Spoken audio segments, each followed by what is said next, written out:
Episode 4, I think. Yeah, this is the fourth one, isn't it? And yes, it's Wednesday. If you're looking for consistency, this is not the avenue to be looking at it for. If it's something I'm consistent at, it's being inconsistent. I think last week was Friday. 1 week it was Thursday. I think even then 1 week I did it on a Saturday. But look, I don't think anyone is on the edge of their seat waiting for the next episode to come out. So I don't think we need to be too precise with upload dates. But anyway, hello, if you're back listening, the few of you that are listening, thank you. I've had some small feedback from the 2 to 3 people, as again, most of them were my mother, who have been listening to the podcast. But regardless of who listens, I'm going to keep making it. Perseverance, I must persevere. I'm not going to go too much of a rant, because I went on quite a rant last week about, and the week previous, about people who don't know how to drive properly. Up on my high horse, thinking I'm God's gift. I am. But yesterday, there was something that popped into my mind. I was like, that would be a good thing to cover. And it completely has escaped my mind because I'm an idiot and I didn't write anything down. So what I'm just going to bitch and moan about is nothing particularly revolutionary or revelatory. The beeping of the horn. I can't remember the last time I, if ever, beeped my horn in anger. It doesn't jump to my mind as a thing to do. But obviously, it is common ground, and I think a lot of people do it. Even though it's technically against the law to beep your horn for a situation that is either, if it's not for an emergency, it's against the law, and it absolutely has to be an emergency if it's anything between 11 p.m. and 7 a.m. in a built-up area. But yeah, no, it is legitimately against the law. The 1988 Road Traffic Act, you can be convicted for being selfish or aggressive, which I'd love to see enforced, but it isn't. Because people just, I don't understand what people think will be achieved by beating the horn. It's just an act of aggression to go, fuck you, which will just escalate things, because the person you're beeping at isn't going to go, oh, I'm sorry, I'll turn back time and not do that thing that you're beeping at me for.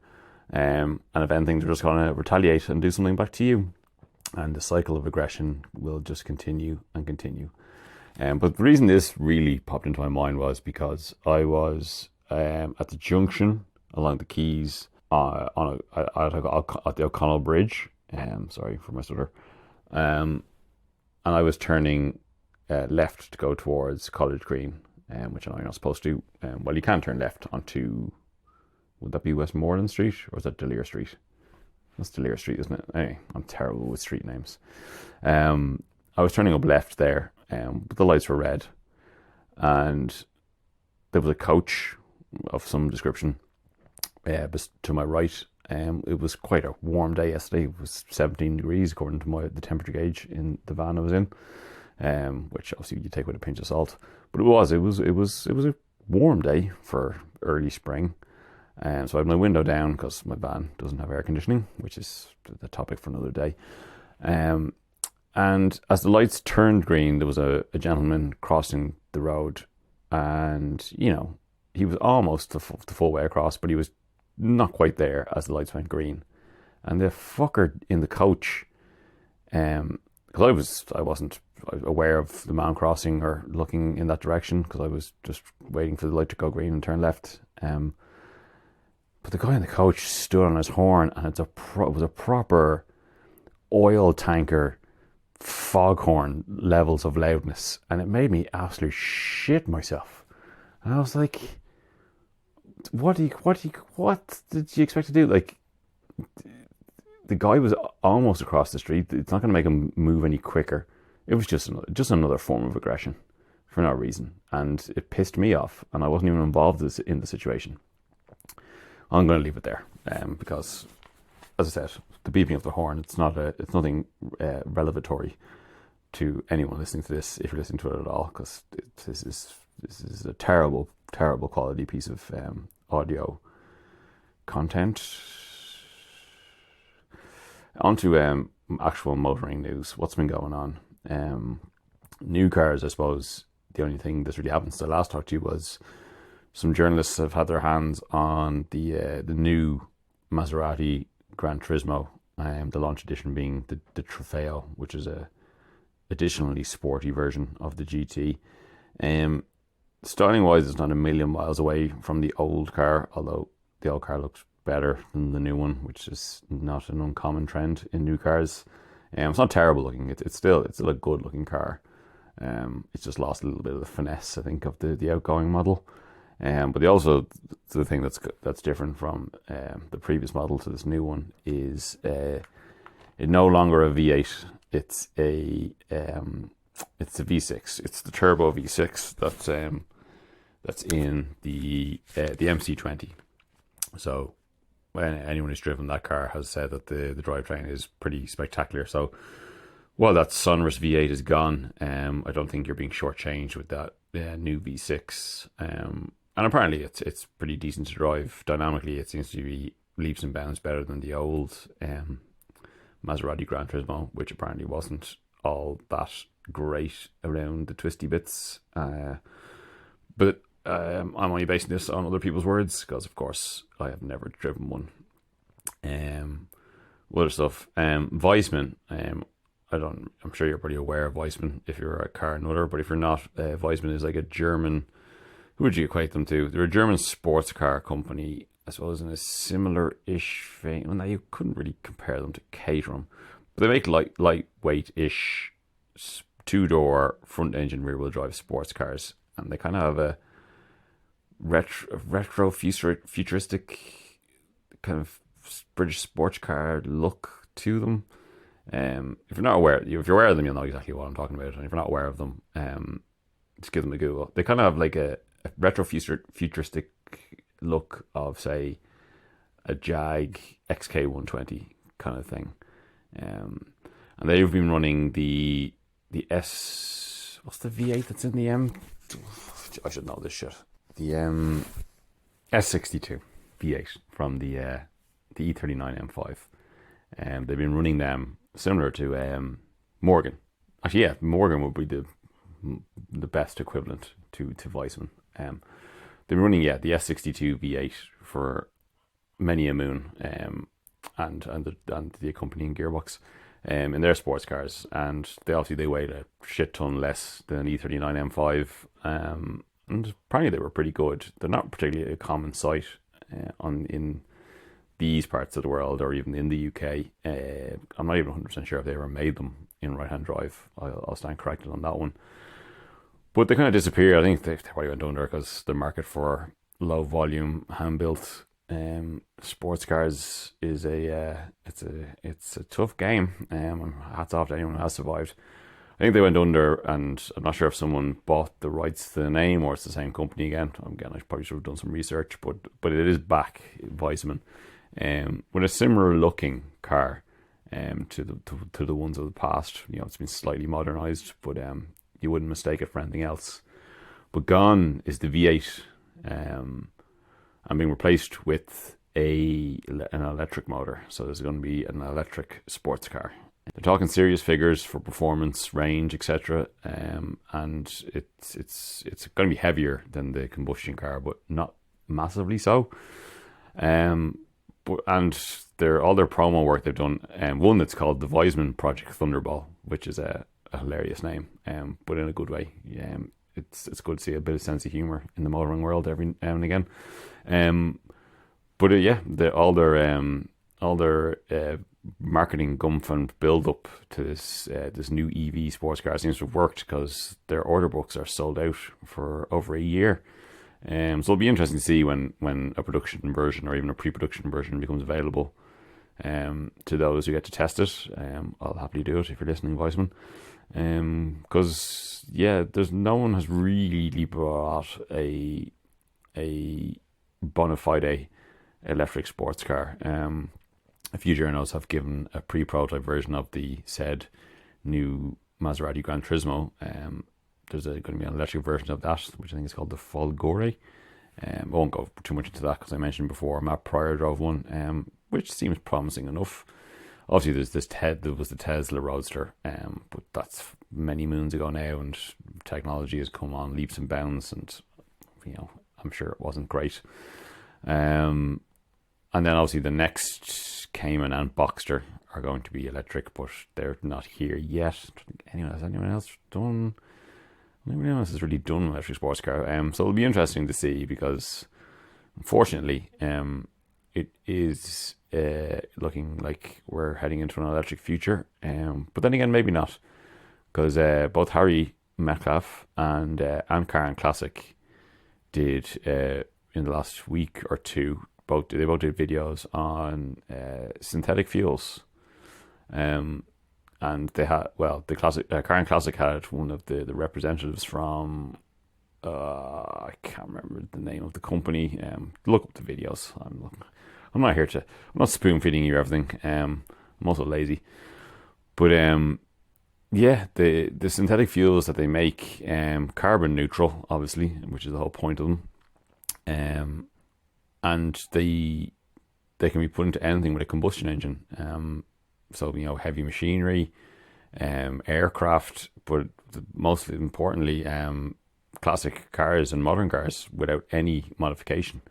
The video that Carn Classic they did it from Bicester Heritage, and there was an Austin 7 and some old, like a Mark II Jag and other such things knocking around on this synthetic fuel. And your man, the presenter, who I should remember his name, he's the editor of Carn Classic. Sorry, apologies. He's a good dude, good journalist. I like him. Can't remember his name. You'll have seen him in some of Johnny Smith's videos as well. He knows Johnny well. He went there though in his Rover Vitesse, and he drove it there. Basically, he drove it with the fuel light on, so he could fill his tank with the synthetic fuel.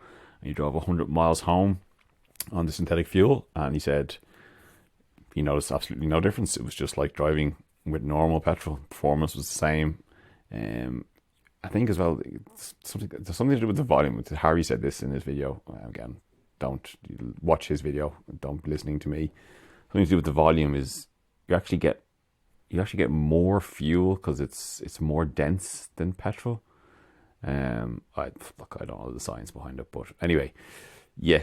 So performance was the same, MPG was the same, and no modifications were needed, and it's carbon neutral. But the only thing is, like, it needs support. It needs people to get on board and support it, because all it needs is people to buy into it. Because we can use the existing infrastructure. You can fill the underground tanks at petrol stations, use the pumps. All of that is exactly the same, and that's probably the one thing that the EV landscape is missing is infrastructure. There just isn't enough charging, and if we're going to convert petrol stations to EV, it means ripping out existing pumps and putting in EV chargers. Now, I'm not saying electric vehicles shouldn't exist. There's a place for electric vehicles, but there's still a wealth of combustion cars out there, and there still will be for a while yet. And those of us who love them will want to keep them going as long as possible. So I think that might be the answer. Anyway, I've gone completely off topic. I wasn't going to talk about that at all. I just got onto that from talking about the Project Thunderball, which is an interesting thing. What else did I see recently? I see Collecting Cars have another ex-Chris Harris car for sale. He being one of the co-owners of the company. He's not the last owner of this, but he is on the V5, as they call them in the UK. It's a E30 M3 Sport Evo, and when I last checked just before recording this, it was at 112 grand, and that's with its reserve lowered, which that is a big chunk of change. Although I do know obviously M3s are going for solid money, but I did have to look up how much Evos are going for, and so I went on to Auto Trader, and there's an Evo 2, it's a Johnny Chicado one, which is up for 150, and then there's an Evo 3, which admittedly only has 18,000 miles in it. That's up for 185 grand. Uh, that's a lot of money. I know they're very special cars, but 200 grand, like 185 grand. Like, you have to remember, it's a 4-cylinder car. I know it's a homologation special and everything. But yeah, look, these cars are worth whatever someone's willing to pay for them. So yeah, it'll be interesting to see what the final price is on the one that Collecting Cars have up for. I think there's only, I'm not sure, I should have checked how long is left on it. I think there might be about 30 hours left on it, maybe less. But it'll be interesting to see what that goes for. Another thing that's up for auction, which is very, very salubrious looking. It's an ex Colin McRae WRC Subaru Impreza, but it's a prototype. So it was a car built by ProDrive in 1996 to use as a test bed for the upcoming new WR rules that came in to replace the Group A rules in the World Rally Championship. So it's a Jap spec Type R, STI Type R that's been modified to be turned into a rally car, and it's since been fully restored by ProDrive, so it should be in fine fettle, but also it's road registered and it even has a valid MOT, so you could actually, if you could drive this car as your daily if you wanted, which probably wouldn't be entirely unrealistic because it has a proper just synchro mesh H pattern gearbox in it, as the actual competition cars. This car did compete not in the World Rally Championship, but they did run it in a couple of championships, non-World Rally Championship events to test it out. And then it did have a life privately, running in like UK and Irish rallies. And even like the engine isn't a million miles away from the road going version of the 2-litre Boxer. Also, you'll have a few little trick bits in it, but it should be quite drivable. But it'll be interesting to see what that goes for. Again, I didn't do my research. I don't know who or where or when the auction is, but yeah, it won't be cheap.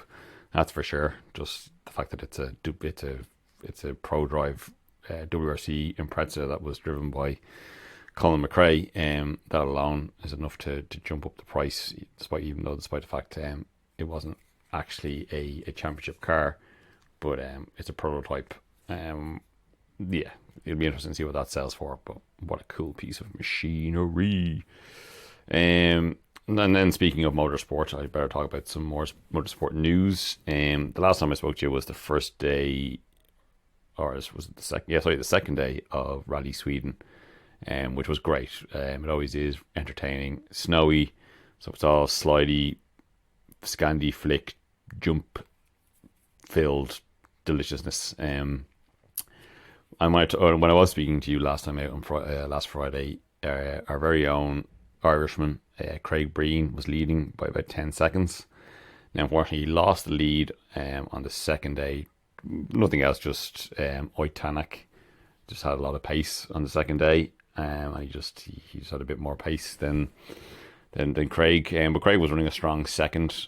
But Craig's only doing a part-time season with Hyundai this year, and to aid his teammate Thierry Neuville, who was doing the full championship, who was in third, they intentionally broke the curfew at the services on Sunday, which gave him a 10-minute, or was it 10 minutes? No, it wouldn't be that much.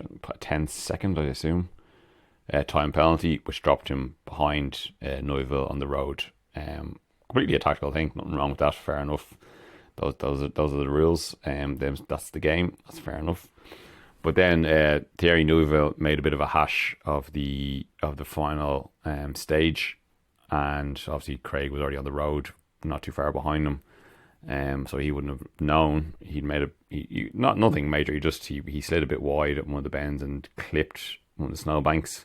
He got going, and he lost about 15-20 seconds. So Craig Breen ended up actually finishing, I think it was about second and a half or so ahead of him. So he finished second, which is great. It would have been great to see him win, but great to see him on the podium nonetheless. Our good old Craig Breen. Oitanak won it. Oitanak, who was the 2019 World Rally champion. He was actually the first man to break the Sebastian Duct, because obviously from 2004 to 2012, it was completely dominated by Sebastian Loeb. Then 2013 to 2018 was Ogier, and then Ogier was only broken then by Oitanak in 20, and Ogier won his final two in 20 and 21. It used to be, if you want to win, higher up in, because obviously during this period as well, Sebastian Vettel would have won his 4 F1 World Championships from 2010 to 2013. So yeah, I was going to say back. So it used to be the old turn of phrase was, if you want to win, hire a Finn. But I suppose they probably should have changed that to, if you want to win, hire a Sebastian. Terrible. And then I should obviously talk about F1. I won't go too intense about it, because winter testing is next week. So I'll have because it'll be the week. I'll try and keep my podcast until the end of winter testing next week. And then, because it'll be the weekend between the end of testing and the actual start of the season. It's come around very fast. It used to be like back in my day, the season would finish maybe mid-October, and then you wouldn't see them again until mid-March. But now the season finishes in December, and we're back again, for testing in February. So it comes around fast, all right. But we've had all of the cars launched now, be it the real cars or liveries, but they've all been out on track doing their obligatory media days that they're allowed to do. They're allowed to do up to, I think, 100 kilometers. So essentially, it's an extra testing day, shakedown day, really, for everyone ahead of winter testing, and they all take advantage of it. So I'll do a quick run through of what we've seen and what we've seen. Well, there's very little to take from launches and media days, but just to run through it.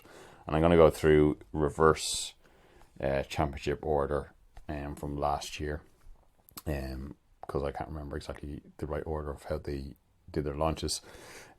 So obviously, who finished last year? It was Williams finished last in the championship, as they have done for the last few years, because they have zero finance. Well, they do have a bit of finance now, with Darlton Capital now owning them, the investment firm. And I think, as I mentioned last week, I don't see, they're just there now, I think, to let their investment grow in value, as Formula 1 is so hot right now, and then they'll sell up when the time is right. So their car, so you can obviously see this as there's a bit of a trend with the teams who did very meh last season in this world of the new regulations that were brought into Formula 1 last season. The design of the car itself is kind of a mixed mash of bits from the Red Bull and from the Ferrari, tight swoopy side pods, some scalloping along the airbox, or along along the side pods, to channel air around the rear, basically, and around the underfloor and stuff, and blah and blah. Livery looks quite the same, but obviously they've lost some of Nicholas Latifi's sponsors, Lavazza and such, because he's gone now. The GOAT that is Nicholas Latifi, replaced by Logan Sargent, who is an American driver who's had a okay junior career. I feel he's been drafted in because he is American, and they're trying to grow Formula 1 in America, which it is happening thanks to Netflix. And they also have, next season there's going to be 3 races in America. We're going to have COTA, obviously, Miami again, and then there'll be the Las Vegas race, which undoubtedly will be pretty shit, but a spectacle nonetheless. And then obviously there's the Canadian Grand Prix, and there's the Mexican Grand Prix as well. So that's Williams. I would be highly surprised if they are not last again. As I said, I think, well, obviously they lost Jost Capito, who was the team principal, and a couple other key figures, high up key figures, have left the team. I'm not too sure who Who replaced Joscopito? Who's gone in there now as team principal? Anyway, yeah, I don't expect much from Williams. And this year they have Alex Albon as well, who deserves Alex Albon. He's a good driver. I think he fell foul of going to Red Bull too soon and being teammates against Max Verstappen, which has got to be the toughest job in F1. You got to admit, Sergio Perez is doing a pretty good job of it. Although he'd want to be watching his back with old Danny Rick back. But anyway, we'll get back to Red Bull in a minute. Alex Albon will do, I think, will go above and beyond what the Williams is capable of, and anything that they do achieve will be down to him, I'd say. But yeah, I don't see them doing anything much more than bringing up the rear of the field again, which is sad to see because Williams obviously. It's a historical name in the world of F1 with many successes back in the past when it was Williams, owned by the Williams family, Frank Williams and Claire Williams and the rest, Patrick Head, etc. But yeah, I've talked about Williams too much now. Who was second last year? AlphaTauri. Geez, them coming ninth last year says everything about their season last time when they're essentially the sister team of the world champions. The car wasn't great. They didn't really manage the new regulations great, and the car wasn't particularly reliable. Even though it's running Red Bull powertrain, so the power unit and the gearbox, which was pretty good in the hands of the parent team. But they give them the mechanicals, but they're the ones who put them together and service them and run them. Pierre Gasly didn't really he had a bit of a down season, when things just didn't work out for him very well. I think he just a bit of a funk, and I think that's why he's gone to Alpine, because I think his time in the Red Bull fold has really reached its peak. He got his shot at the top team, and he got demoted again. Obviously he did win. But I'll talk about Gasly in a minute, because their driver lineup now is still Yuki Tsunoda, who I think, again, he had a better season last year. He certainly gave Pierre room for his money, and they now have Nick de Vries, who obviously he did a couple of races for Williams last season, when Alex Albon he did one race when Alex Albon had appendicitis, and he scored points and beat Latifi, which says everything about Nicholas Latifi, how a reserve driver can come in last minute and kick his ass. So yeah, that exposure upped his stock a bit, so he's got to drive with AlphaTauri. So it'll be interesting to see how he and Yuki get on together. But yeah, again, I won't expect much from AlphaTauri, to be honest with you, because I think that driver lineup might possibly be the weakest on the grid. While Nick did decent in his stand-in race last year, and he is a former F2 champion, although the season he won, the competition wasn't exactly stiff. And he is a Formula E champion, but fuck that championship. And again, the complications of how things work, he kind of looked into it in the final round. But yeah, maybe Williams with Alex Albon might sneak ahead of AlphaTauri, if that driver lineup isn't great and they don't get the car sorted. But we shall see. I think both Yuki and Nick will also have to look over their shoulder, because if Danny Rick fits back into the Red Bull molds nicely after his McLaren woes, and they see the times in the simulator, and he wants to jump back into a race seat, he's going to be there ready and waiting. So yeah, that's AlphaTauri. Who was next? Haas. The Haas car. They launched a livery initially, but then the car was seen on their media day, the 2023 car. Some interesting stuff. There's some weird fins on the engine cover, airbox cover, whatever the fuck you want to call it. Yeah, it's an interesting looking design. I still think Haas are just there again, similar to Williams and Dartle and Capital. Gene Haas knows he has an appreciating asset, and I think he's just happy just to be there. Haas, they buy in parts from Ferrari. Dallara make their chassis, and yeah, I think they're just there, just simply now, just to bring the field, which is a shame because I'm sure, as I said, I think the people working in the team itself on the ground are dedicated. The drivers are certainly dedicated. Now they have Nico Hulkenberg and Kevin Magnussen. I discussed them last week, so I won't go into too much detail. But they're obviously hungry to succeed, but I just don't think the people who are funding the team really give a shit. But it's a nice looking car. I think it looks well. The launch livery had a lot more green on it. They've stripped away a lot of the paint, as kind of becoming a bit of a trend on the cars, because a lot of the cars are struggling to get down to the minimum weight, and one way to save a bit of weight is to strip off paint. So a lot of them have bare carbon, but it looks well. I actually think the car looks, they always say a good looking car is quick, or well, should be quick. So we'll see. I'd like to see Haas do well, because the team itself I like, but I just think the people who own and run it just don't really give a fuck. But maybe they'll creep forward, but then competition is stiff. They might fall behind AlphaTauri, maybe even fall behind Williams. We shall see. It's all up in the air still. Who was next? Aston Martin, God love them. Had a bit of a dismal season last year, although things got better near the end. But the start of the championship was not great for Aston Martin. But there's their car that they launched. They did a full "This is our car" launch. The livery again looks pretty much the same as last year. No big surprise there.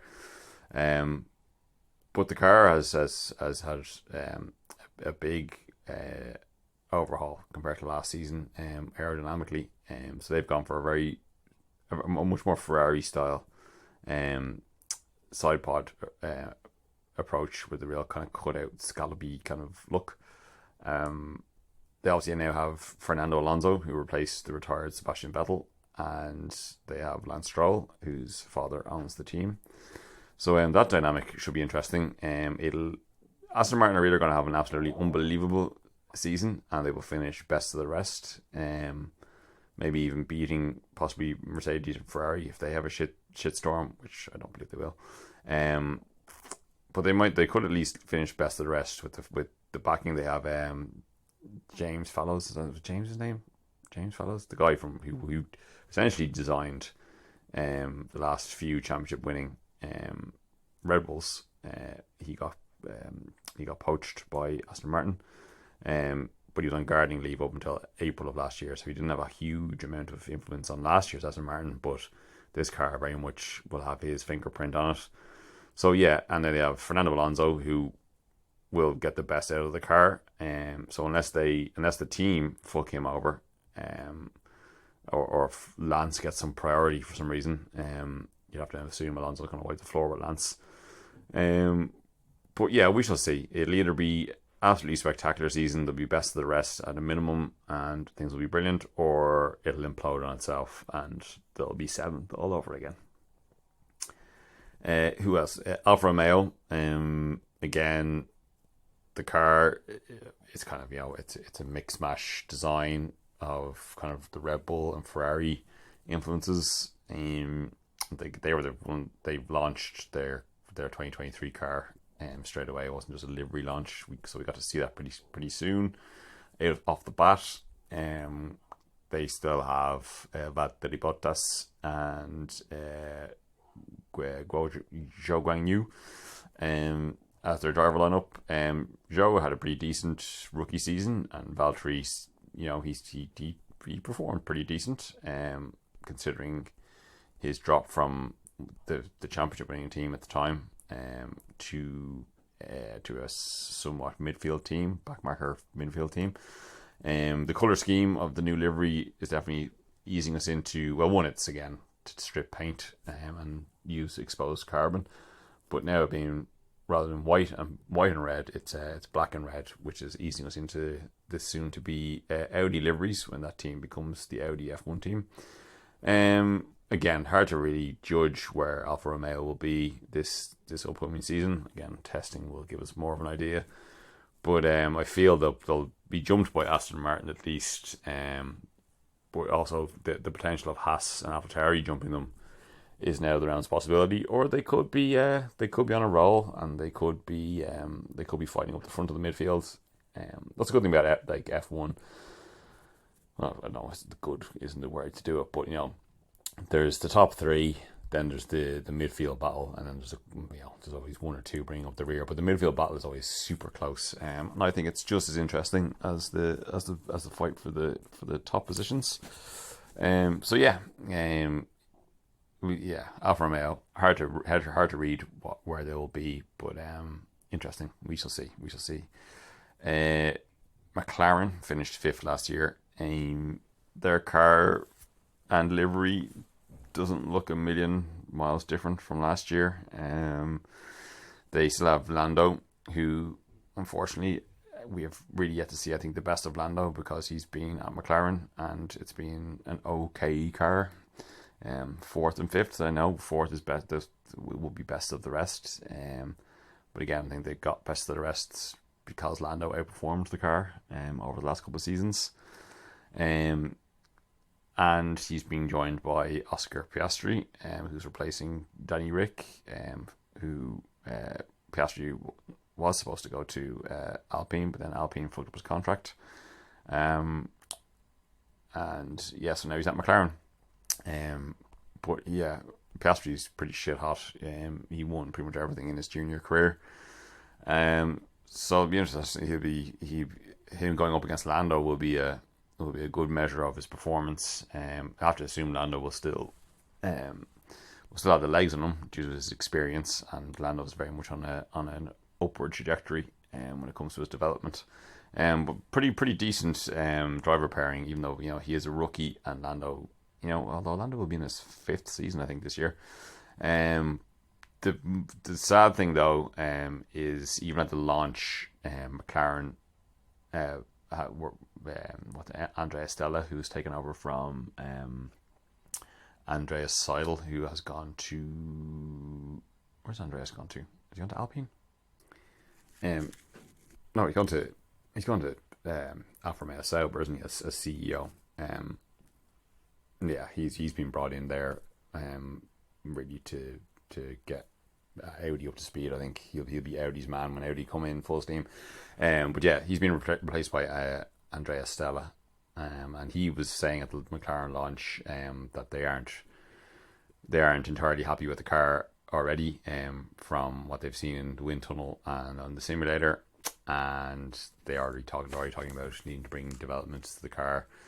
They could either be absolutely playing the bluff and kidding us, but it's very rare that F1 teams speak so loudly about their woes, and it's never a good sign. That early in the season hasn't even started yet.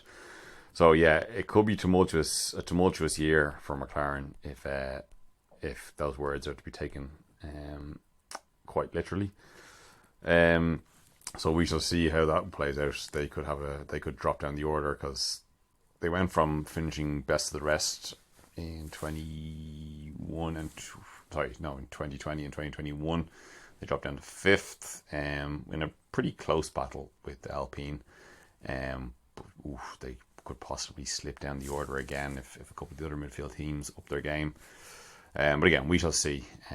It's too early to say for sure. And then yes, so those who did finish 4th last year, Alpine, which you'd have to, I'd say a lot of that was probably down to the fact that they had Fernando Alonso in their car, but they pissed him off as well, so he pissed off to Aston Martin.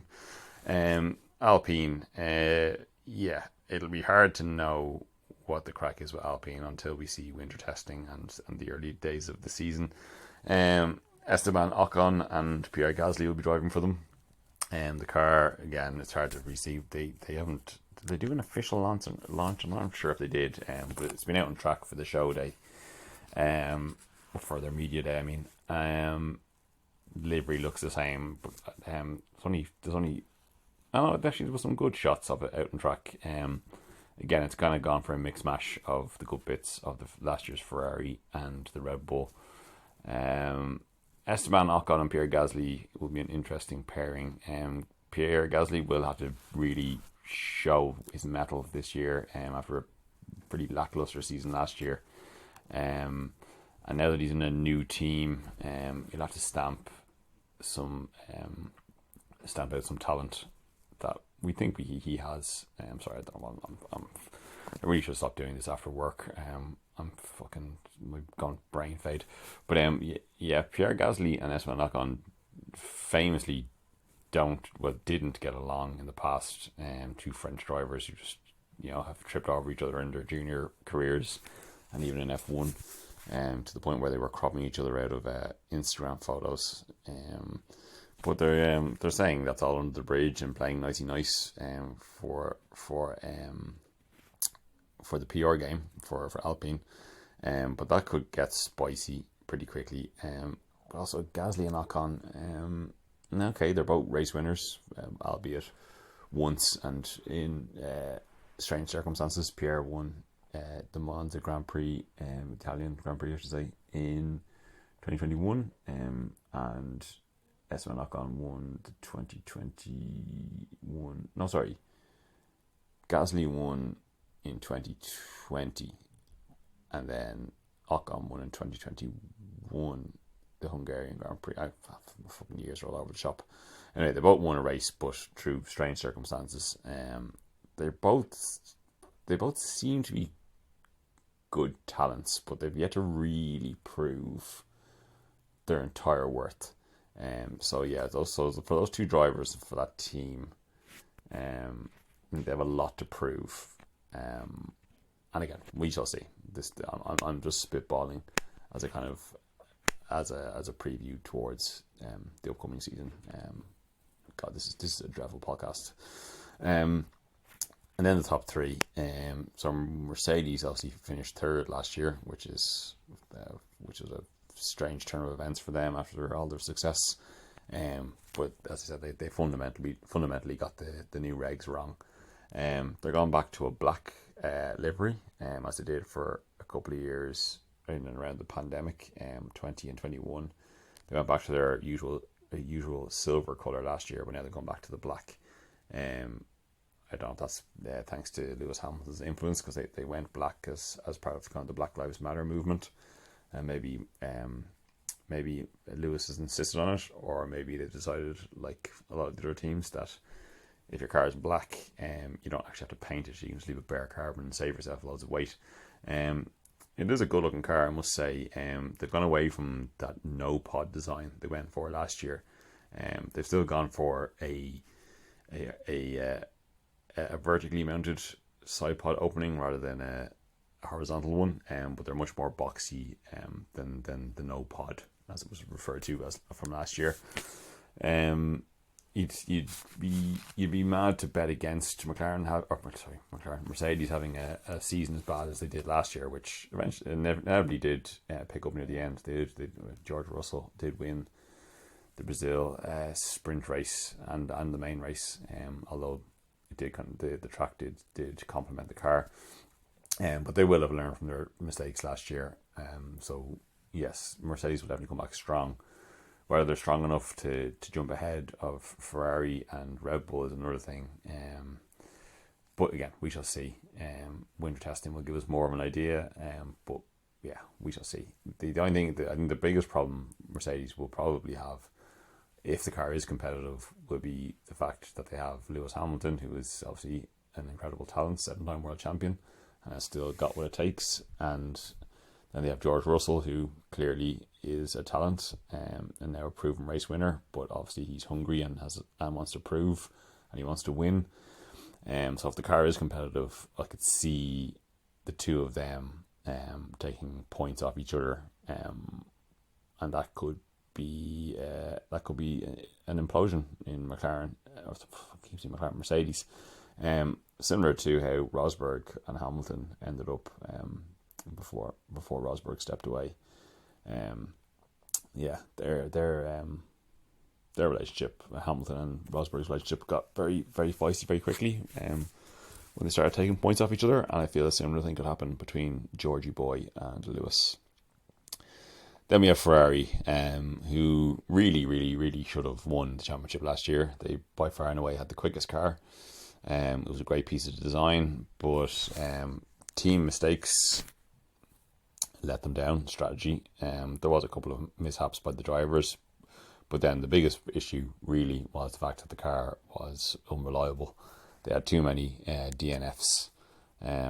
Well, actually, I'm not sure if unreliability or poor management and strategic moves was the final death nail in their championship last year. But yeah, it wasn't great. They should have done a lot better. They should have won, really. But now, Matteo Binotto, the revolving door of Ferrari leadership, his time was served, and he's gone.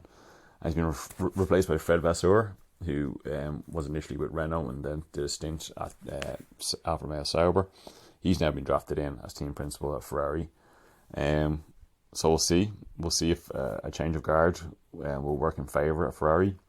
He does have a good relationship with Charles.